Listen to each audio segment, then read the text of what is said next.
muôn hương, mang trong tim nhiệt huyết của tuổi xuân, chứng nhân tình yêu dựng xây đời bác ái, trao cho nhau chút tình nhân gian, lòng tình nguyện thêm cho đời tươi sáng.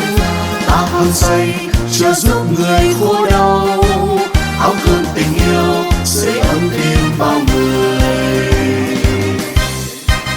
Vì một thế giới chan chứa tình thương, vì một ngày mai tươi sáng người ơi, thắp lên nụ cười nở tươi xóa đời gian khó. Một chút tình thương, một chút sẽ chia thành tình thương to lớn tỏa khắp thế giới này.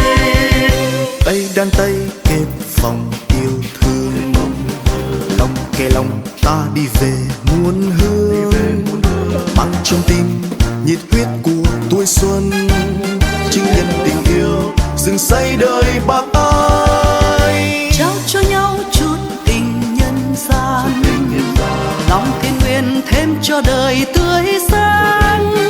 Ta hăng say chờ giúp người khổ đau, áo cơm tình yêu sưởi ấm tim bao người. Vì một thế giới chan chứa tình thương, vì một ngày mai tươi sáng người ơi, thắp lên nụ cười nở tươi xóa đời gian khó. Một chút tình thương, một chút sẽ chia thành tình thương to lớn tỏa khắp thế giới này.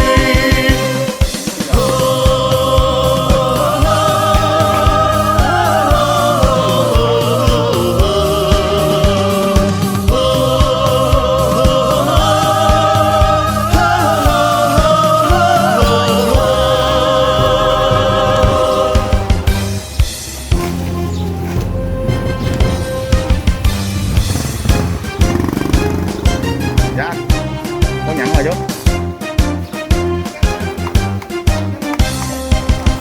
Tay đan tay kết vòng yêu thương, nắm tay lòng ta đi về muôn hương, mang trong tim nhiệt huyết của tuổi xuân, chứng nhân tình yêu dựng xây đời bác ái, trao cho nhau chút tình nhân gian, lòng tình nguyện thêm cho đời tươi sáng.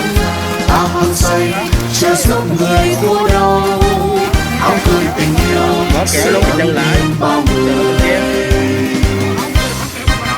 Vì một thế giới chan chứa tình thương, vì một ngày mai tươi sáng người ơi, thắp lên nụ cười nở tươi xóa đời gian khó. Một chút tình thương, một chút sẽ chia thành tình thương to lớn tỏa khắp thế giới này. Vì một thế giới chan chứa tình thương, vì một ngày mai tươi sáng người ơi, thắp lên nụ cười nở tươi xóa đời gian khó. Một chút tình thương,